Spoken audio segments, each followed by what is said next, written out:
gano'n sila And sobrang, masaya naman kami ni masaya kami ni kasama. Hindi ba to another case ng Kayam Concepcion? Ay, hindi. Kasi ako na pag-usapan ko yun. Okay na yun, nakapag-usap na po kami. Kung ano man yung naging problema namin, Yeah. naayos na po namin na maayos. Kaya nasabi ko na, okay na kami. As in, muntik na makapasok dito yun sa Wansa. May role na binigay sa kanya. Tinanong ako ng production kung okay na po kami. Sumunod pa kami. Eh, ba't di natuloy? May deal ako nabili yata, parang gano'n. Sasagasa sa schedule. Pero posible na mag-level up kay ni Ellen. Kasi si Ellen, gusto ko talaga yung personality niya.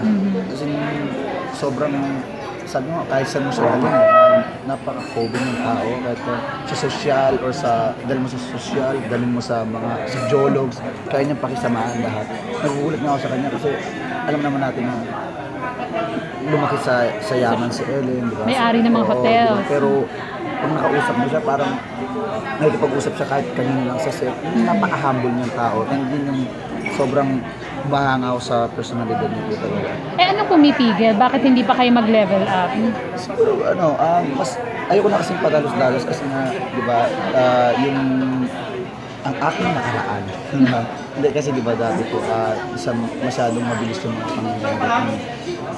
Dahil doon, natuto naman ako. So, siguro nito, mas importante na mas makilala ko pa yung tao.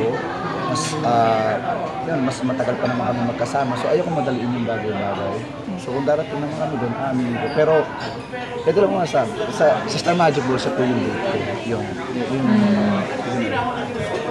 Sinabi ko na, kasi alam mo na.